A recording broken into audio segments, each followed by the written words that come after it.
mesdames, messieurs, que le Seigneur vous bénisse.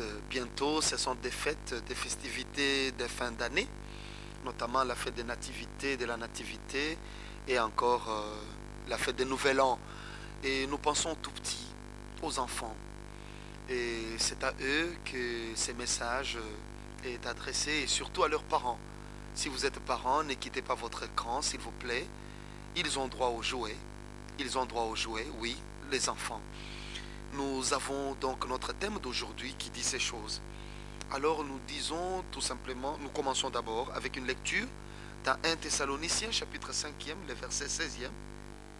1 Thessaloniciens 5, 16, où il est écrit « Soyez toujours joyeux ». Voilà ce que ce verset dit. « Soyez toujours joyeux ». Nous notons que la joie est le fruit du Saint-Esprit. La Bible nous donne la recommandation d'être toujours joyeux. Et cette joie, nous savons qu'elle est toujours procurée par quelque chose. Vous ne pouvez pas être assis comme ça pour rien. Vous êtes joyeux. Vous pouvez être joyeux d'avoir reçu Jésus-Christ dans votre vie comme votre sauveur personnel. Vous pouvez être joyeux que voilà, votre ami s'est marié. Vous pouvez être joyeux d'avoir un enfant dans la maison. Vous pouvez être joyeux d'avoir une nouvelle maison ou d'acheter un nouveau costume ou une nouvelle robe. Donc il y a toujours quelque chose qui produit de la joie en nous. Et la Bible nous donne cette ferme recommandation, soyez toujours joyeux. Et nous devons savoir que nos enfants ne peuvent pas avoir les mêmes motifs de joie que nous. Les enfants ont aussi leurs motifs de joie. Voilà pourquoi nous pensons à eux pendant ces fêtes. Nous devons savoir que ce qui fait notre joie ne peut pas forcément faire la joie des enfants. Vous pouvez être intéressé par un documentaire sur une découverte sur le plan scientifique.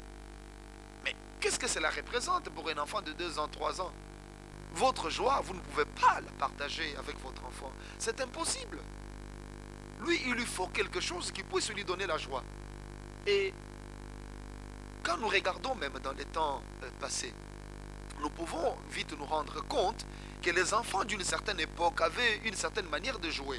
Même si nous ne l'avons pas connu, mais nos parents au moins nous ont raconté comment eux jouaient au clair de la lune avec des chants, avec des danses. Ou encore comment ils jouaient au Colin Maillard.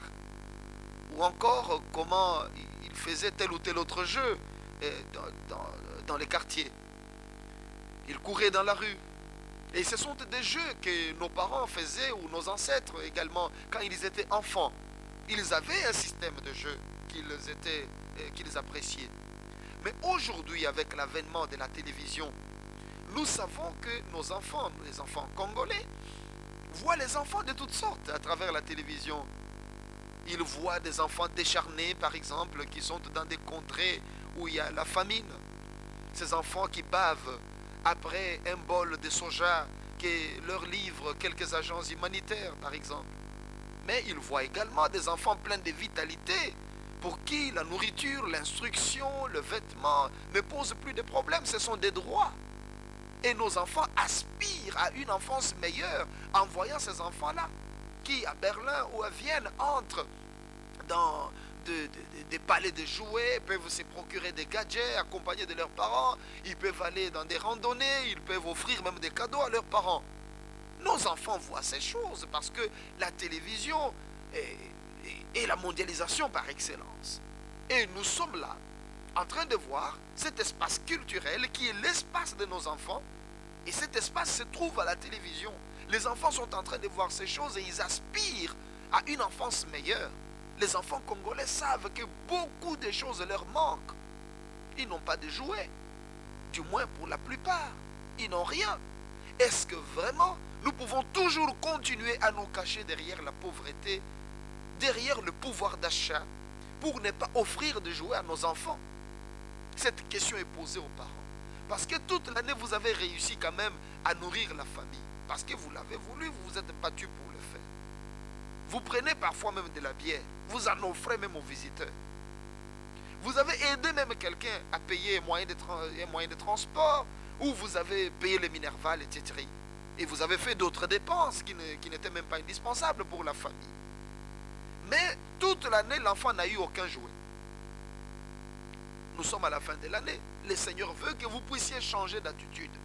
L'enfant ne peut pas jouer ou bien se conduire comme une grande personne. L'enfant a besoin de jouer. Pourquoi? Parce que le jeu est la principale activité d'un enfant. Vous avez tort de priver à l'enfant le jeu, parce que nous voyons souvent dans beaucoup de familles, quand un enfant joue, quand il casse un verre, quand il touche à tout, on dit non, ce n'est pas un bon enfant. Et quand un enfant est là, assis, bras croisés, parce qu'on l'engueule trop, on crie trop sur lui, on dit que c'est un bon enfant. Non, ce n'est pas normal qu'un enfant reste en place, bras croisés, un enfant ne joue pas, un enfant ne dérange pas, ne casse pas un verre, ne renverse rien. Je vous dis, ce n'est pas normal. Un enfant doit passer par toutes ces étapes.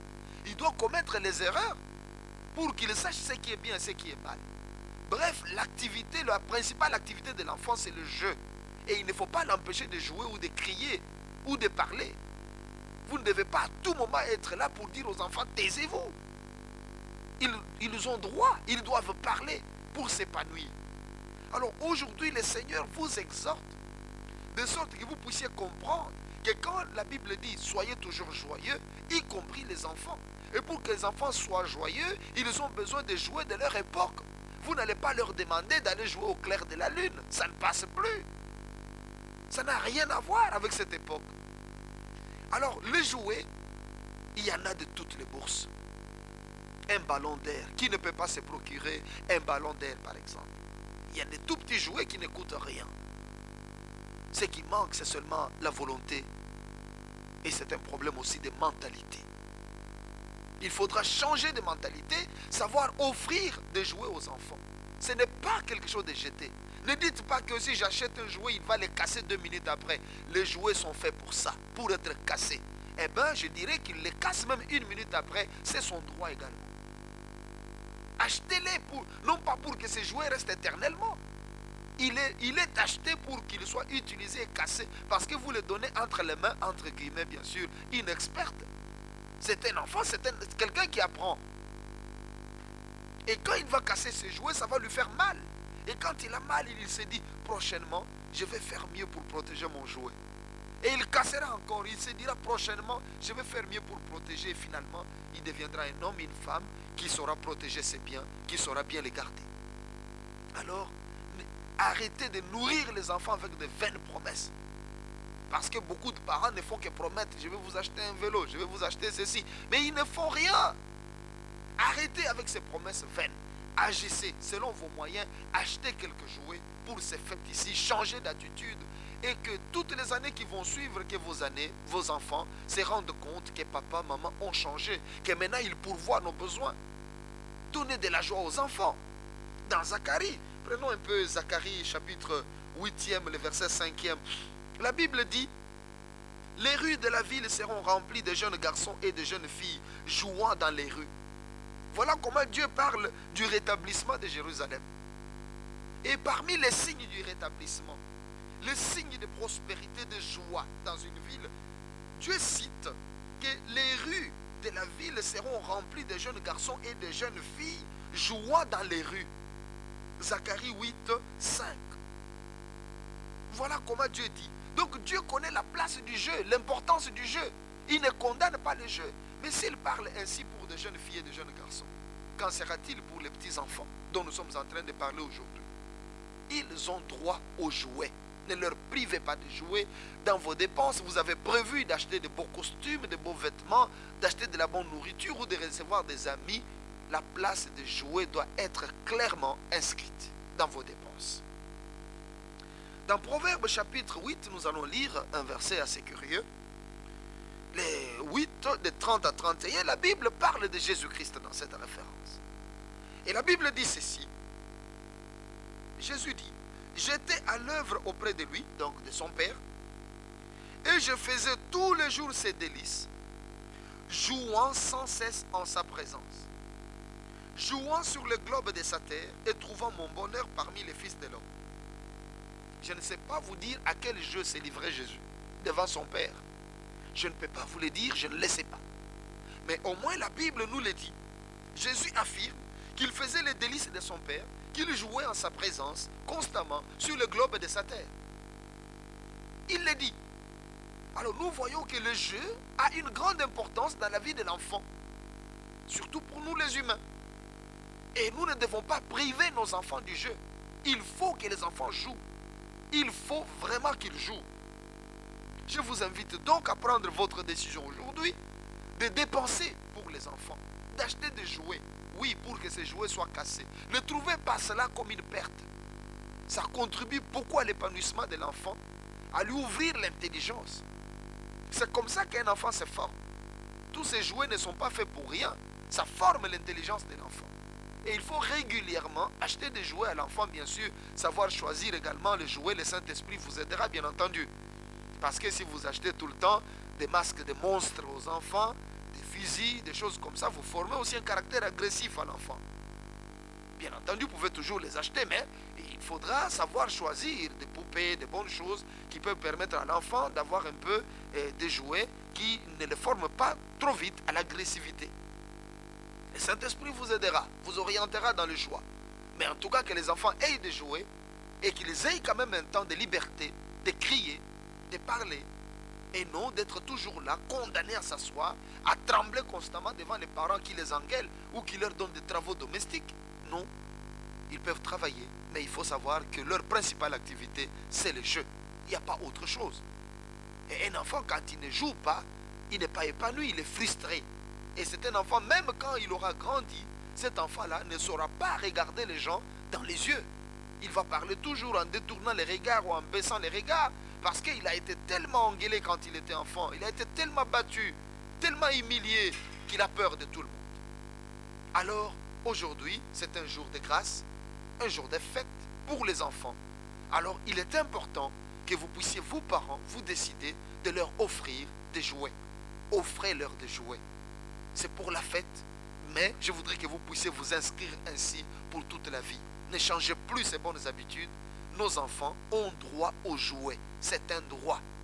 Ce n'est pas une faveur que vous allez leur faire. Décidez-vous, changez de mentalité et vous allez le faire. Arrêtez de leur apporter de vaines promesses en disant j'achèterai ceci et vous n'achetez jamais.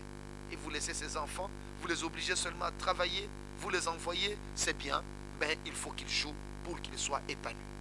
C'est pour cela, vous qui êtes parents, peut-être vous n'avez pas de possibilité, je voudrais prier pour vous, pour nous tous d'ailleurs, pour que nos enfants soient gâtés, au moins à commencer par ces fêtes ici, qu'ils aient leurs jouets et qu'ils se réjouissent. Nous allons prier ensemble. Seigneur Jésus, nous venons auprès de toi, nous les parents, pour te demander de pourvoir à nos besoins. Donne-nous des moyens, change-nous la mentalité, accorde-nous la volonté nécessaire pour aider nos enfants à s'épanouir. Que chacune et chacun de nous puisse acheter des jouets pour les enfants cette année et les années qui vont suivre. Transforme les parents congolais pour qu'ils aiment leurs enfants de cette manière aussi. Je bénis tous les parents dans le nom de Jésus. Amen. Chers parents, j'ai vraiment foi en Dieu que Dieu nous a bénis. Il nous a donné des possibilités d'acheter des jouets à nos enfants pour cette année, pour les années à venir. Ne l'oubliez pas, nos enfants ont droit aux jouets. À demain, même chaîne, même heure.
Madame, Messieurs, joyeuses fêtes de Noël et de Nouvel An. En cette période magnifique, nous sommes là pour vous parler de Noël. Le thème que nous avons choisi aujourd'hui est la promesse. Nous commençons notre émission Le Bon Pâturage d'aujourd'hui avec la référence d'Ésaïe chapitre 9e, le verset 5e. La Bible nous dit: Car un enfant nous est né, un fils nous est donné, et la domination reposera sur son épaule.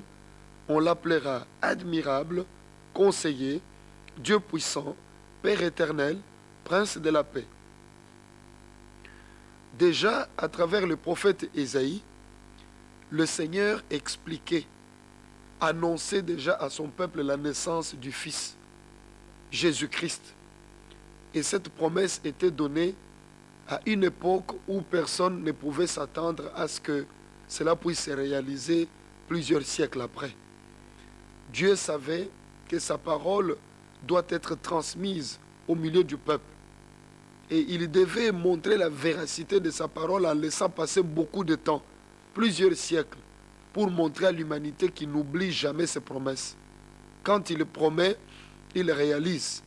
Il est le Dieu qui est éternel, c'est-à-dire devant qui le temps n'existe pas. Parce que l'éternité, c'est l'absence de temps.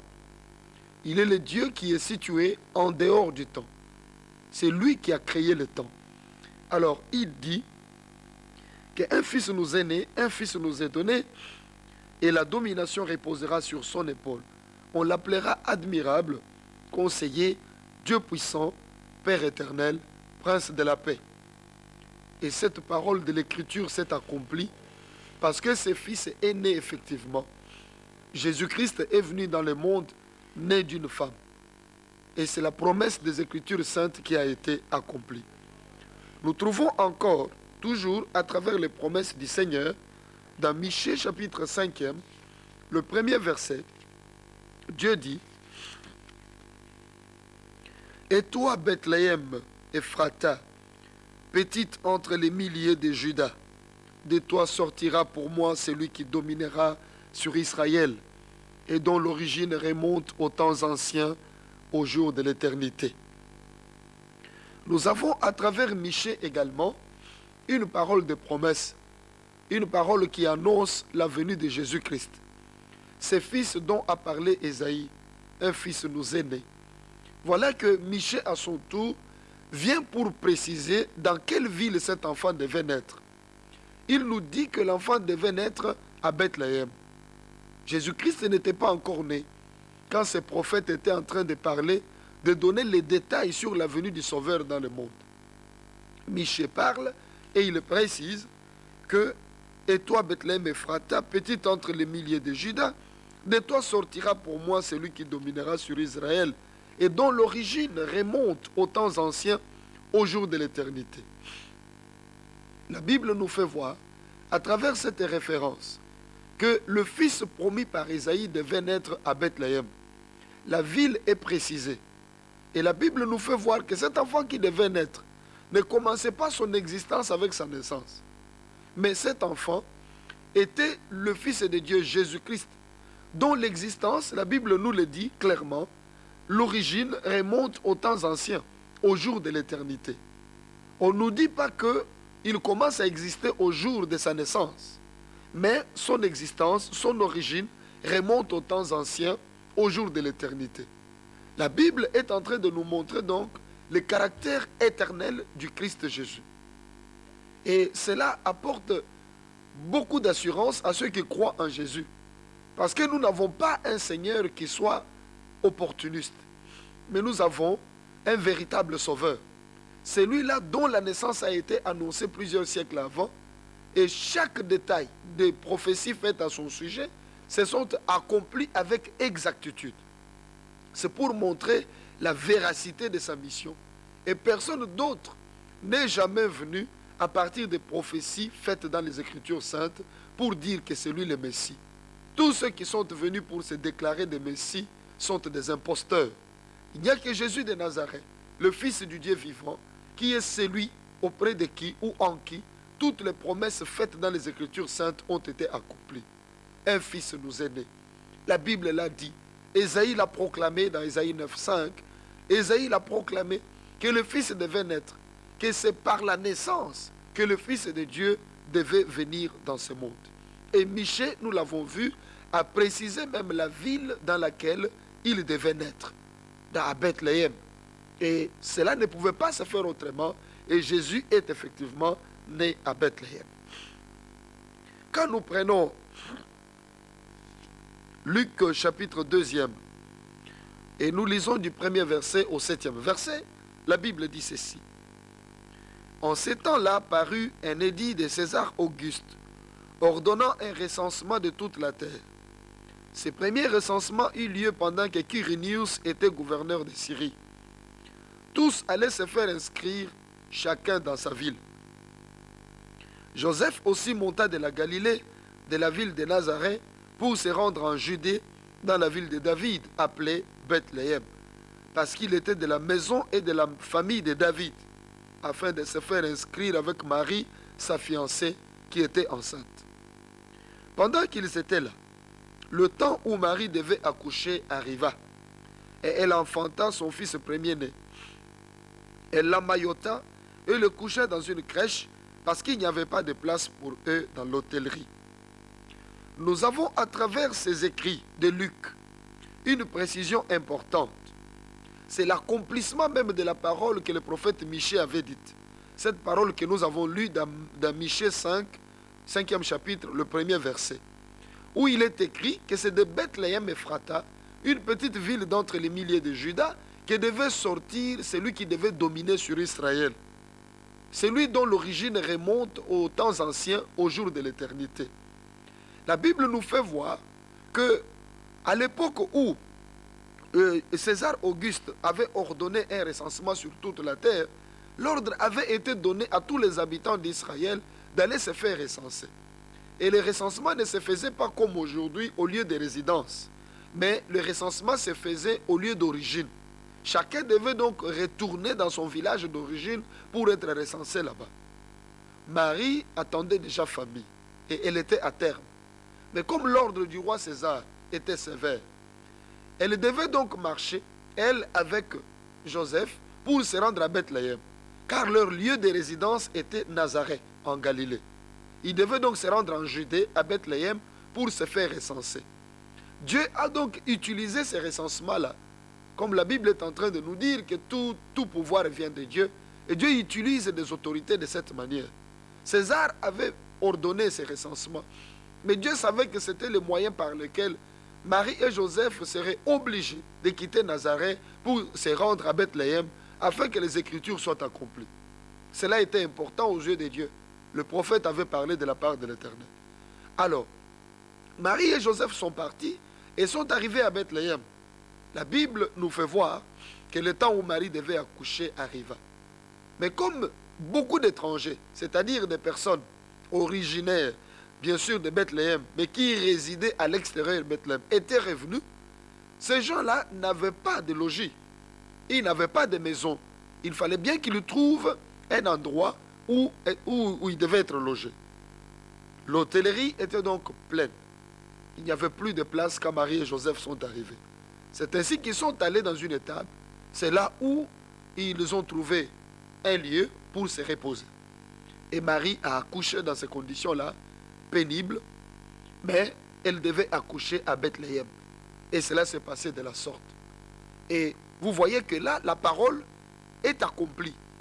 Le Seigneur a permis à ce que ce qui avait été dit par Michée soit accompli en ce jour-là.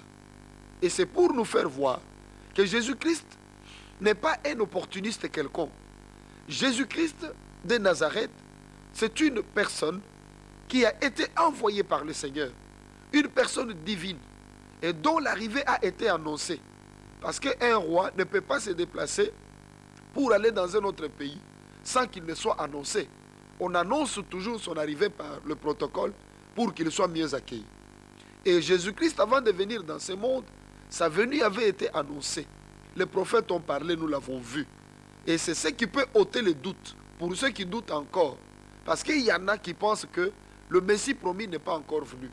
Mais nous trouvons que toutes les promesses faites concernant la première venue de Jésus-Christ, se sont accomplies en Jésus de Nazareth. Toutes ces promesses faites se sont accomplies en lui. Et c'est quelque chose de très important.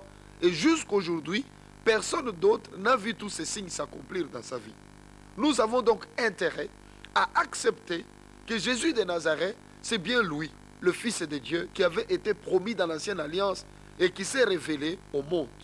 Parce que toutes les promesses faites à son sujet se sont accomplies parfaitement. Concernant sa mort, concernant sa résurrection, concernant sa mission divine dans le monde, concernant sa naissance, tout a été prédit et tout s'est accompli dans sa vie. Voilà pourquoi nous n'avons aucune raison de douter que Jésus-Christ est le sauveur du monde. Nous savons que c'est lui qui a été promis pour sauver le monde. Quiconque l'accepte comme son sauveur personnel a la vie éternelle. Voilà pourquoi en cette période de Noël, je m'approche auprès de vous pour vous inviter, vous qui n'avez pas encore reçu Jésus-Christ dans votre vie comme votre sauveur personnel, à l'accepter comme votre sauveur personnel. Vous n'avez pas d'autre choix. Parce que vous pouvez le rejeter aujourd'hui, bien entendu, comme votre sauveur. Mais demain, il s'imposera à vous comme juge. Parce que c'est lui qui jugera les vivants et les morts. Votre volonté ne vous sera plus demandée. Aujourd'hui, on vous demande d'accepter ou de refuser. Mais moi, je vous conseille vivement d'accepter Jésus-Christ dans votre vie comme votre sauveur personnel. Vous ne perdrez rien. Parce que le temps arrive où vous ne saurez plus décider. Vous allez mourir et quand Jésus-Christ va revenir, il y aura la résurrection des morts. Ceux qui avaient cru en Jésus ressusciteront pour la vie et ceux qui n'avaient pas cru ressusciteront pour le jugement et pour la condamnation éternelle. Vous ne saurez plus vous justifier parce que le temps de salut, c'est maintenant. Comme vous entendez sa voix maintenant, convertissez-vous. Repentez-vous de vos péchés, abandonnez le chemin du mal. Ne vous contentez pas d'acheter de l'alcool, de boire et de fêter sans savoir pourquoi vous êtes en train de fêter. Mais convertissez-vous. Acceptez Jésus dans votre vie comme votre sauveur personnel. Et il va vous délivrer, il va pardonner vos péchés, il va vous sauver des malédictions et des forces du mal.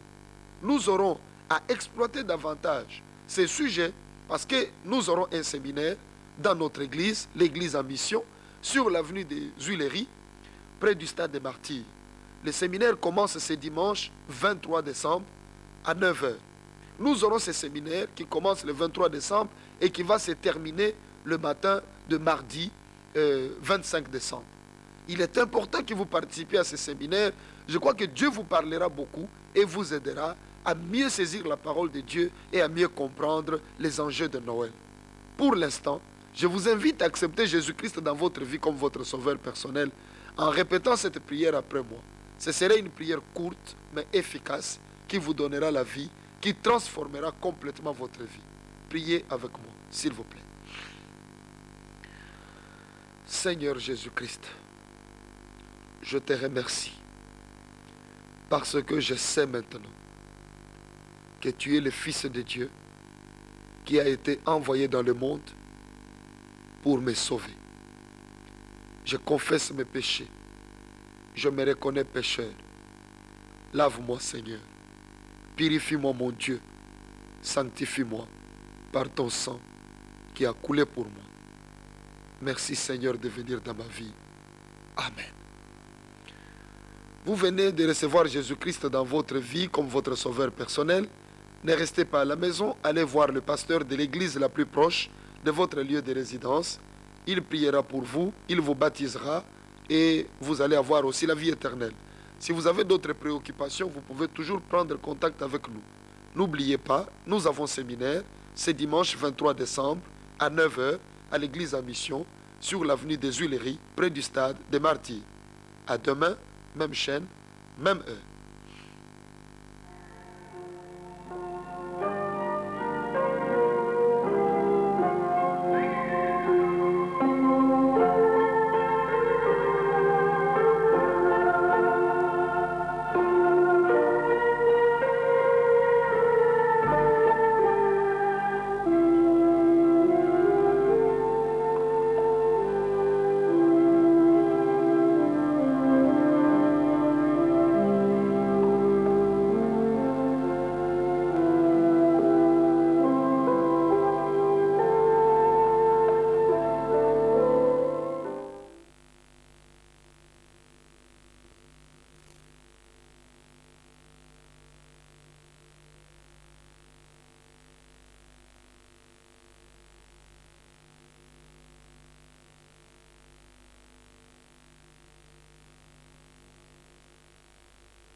Mesdames, Messieurs, joyeuses fêtes de Noël et de Nouvel An. Notre émission Les Bons Pâturages aujourd'hui a pour thème le signe. Nous sommes en train de parler de Noël durant toute cette semaine. Et aujourd'hui, c'est le signe qui est notre thème. Nous commençons avec Ésaïe chapitre 7e, le 14e verset. La Bible nous dit, c'est pourquoi le Seigneur lui-même vous donnera un signe. Voici, la jeune fille deviendra enceinte, elle enfantera un fils, et elle lui donnera le nom d'Emmanuel. Nous avons, à travers cette référence, le signe que Dieu avait donné à son peuple concernant la naissance de Jésus-Christ. Dieu avait dit, et il avait parlé à travers le prophète Ésaïe, que le signe qu'il va donner est que la jeune fille, la Vierge, deviendra enceinte. Elle va enfanter un fils et cet enfant, on va lui donner le nom d'Emmanuel, ce qui signifie tout simplement Dieu avec nous. Le Seigneur avait dit ces choses bien avant que Jésus-Christ ne vienne dans ce monde. Nous savons que ces genres de prophéties sont là pour attester le caractère authentique du fait que Jésus-Christ est bel et bien le Fils de Dieu. Le caractère authentique de sa mission, de sa naissance, de tout ce qu'il a fait ici sur la terre.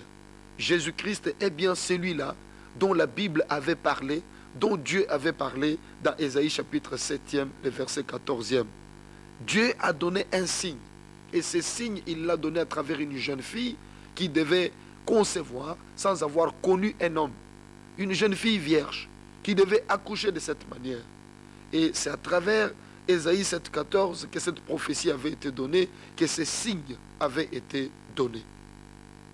La Bible nous fait voir dans Matthieu chapitre 1er, Matthieu chapitre 1er du 18e au 24e verset, la Bible nous fait voir l'accomplissement de cette prophétie d'Ésaïe 7,14. Voici ce qui est écrit. Voici de quelle manière arriva la naissance de Jésus-Christ. Marie, sa mère, ayant été fiancée à Joseph, se trouva enceinte par la vertu du Saint-Esprit avant qu'ils eussent habité ensemble. Joseph, son époux, qui était un homme de bien et qui ne voulait pas la diffamer, se proposa de rompre secrètement avec elle. Comme il y pensait, voici un ange du Seigneur lui apparut en songe et dit, Joseph, fils de David, ne crains pas de prendre avec toi Marie, ta femme, car l'enfant qu'elle a conçu vient du Saint-Esprit. Elle enfantera un fils et tu lui donneras le nom de Jésus. C'est lui qui sauvera son peuple de ses péchés. Tout cela arriva afin que s'accomplisse ce que le Seigneur avait annoncé par le prophète. Voici, la Vierge sera enceinte.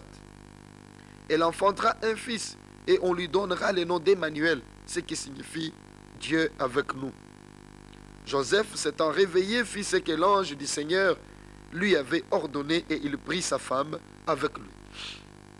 Nous avons à travers cette parole de Matthieu chapitre 1er l'accomplissement de ce que Ésaïe avait annoncé. Ésaïe avait dit que voici le signe que le Seigneur va vous donner. La Vierge deviendra enceinte, elle va enfanter un fils auquel elle va donner le nom d'Emmanuel, ce qui signifie Dieu avec nous. Et dans Matthieu chapitre 1er, la Bible est en train de nous rappeler justement cette prophétie pour nous dire que ce que l'Éternel avait prophétisé s'est accompli. Ce que l'Éternel avait déclaré s'est accompli dans la personne de Jésus-Christ. Parce que en ce jour-là, la Bible nous dit que Marie avait enfanté d'un fils auquel elle avait donné le nom de Jésus.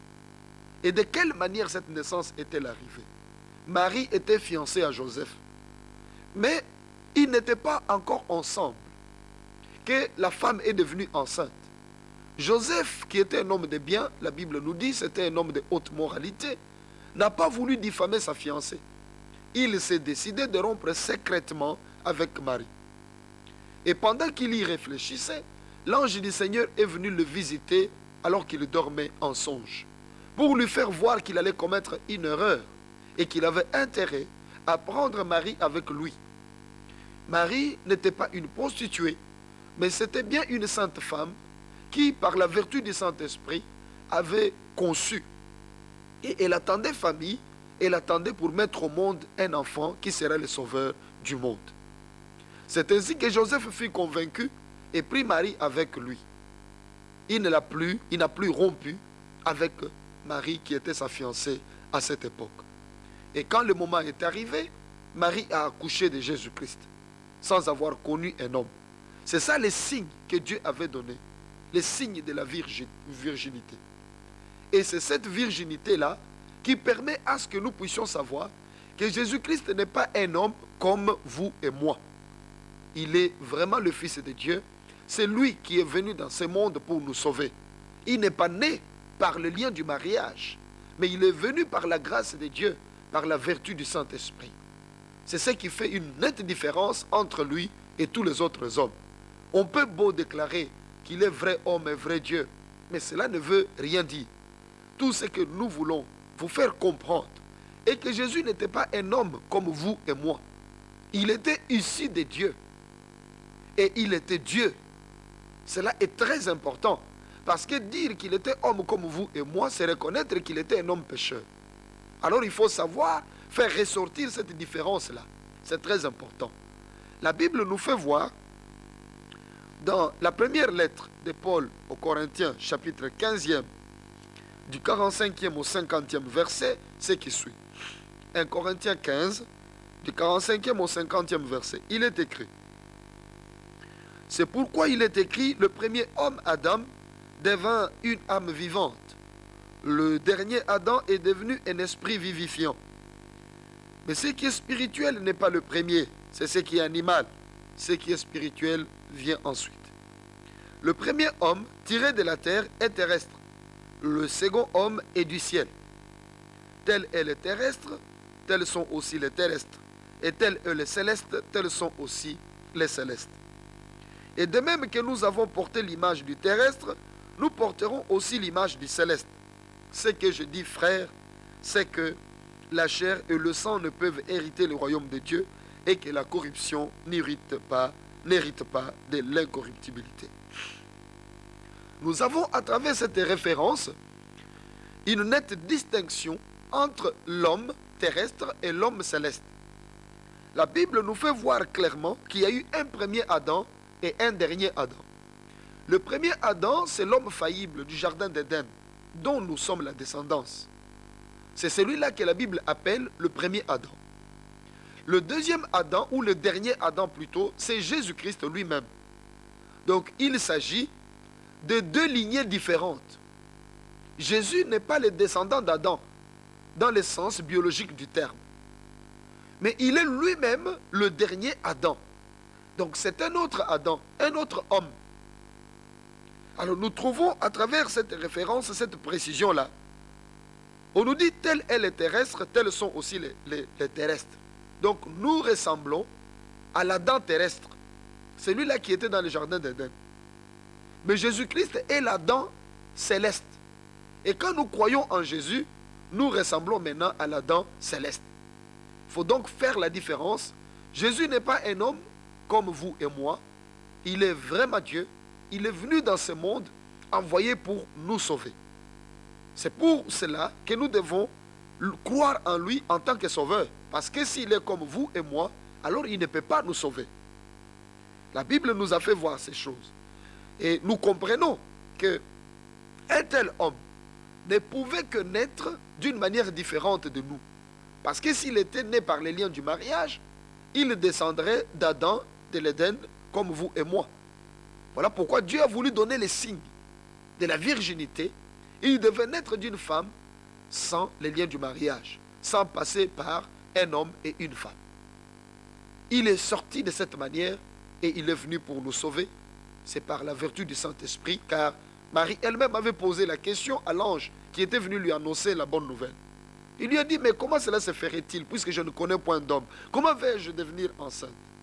L'ange lui dira, le Saint-Esprit viendra sur toi et le Très-Haut te couvrira de son ombre. Voilà pourquoi le Saint-Enfant qui naîtra de toi sera appelé Fils de Dieu. Alors, nous voyons également, pour faire comprendre cette divinité du Christ, nous voyons également dans Jean chapitre 1er, le verset 14e, ce qui suit. Et la parole a été faite chair, et elle a habité parmi nous, pleine de grâce et de vérité, et nous avons contemplé sa gloire, une gloire comme la gloire du Fils unique venu du Père. La Bible ne nous dit pas que c'est la poussière qui avait été faite chair, parce que le premier Adam, celui de l'Éden, a été poussière faite chair.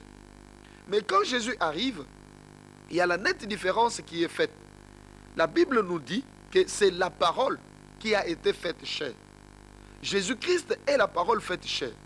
Donc, il n'est pas de la même essence que nous. Nous sommes poussière faite chair, mais lui, il est parole faite chair. C'est cette parole qui était au commencement avec Dieu, qui a été faite chair. Il n'y a donc pas de doute. Il est le Fils de Dieu, qui est venu dans ce monde pour sauver les hommes du péché et de la mort. S'il était né de l'homme poussière faite chair, il serait incapable de nous sauver. Il n'aurait pas réussi à nous sortir du péché et à nous conduire auprès du Père. Mais c'est parce qu'il était parole faite chair qu'il est parvenu à nous sauver et à vaincre la mort. C'est pour cela d'ailleurs qu'il est ressuscité d'entre les morts.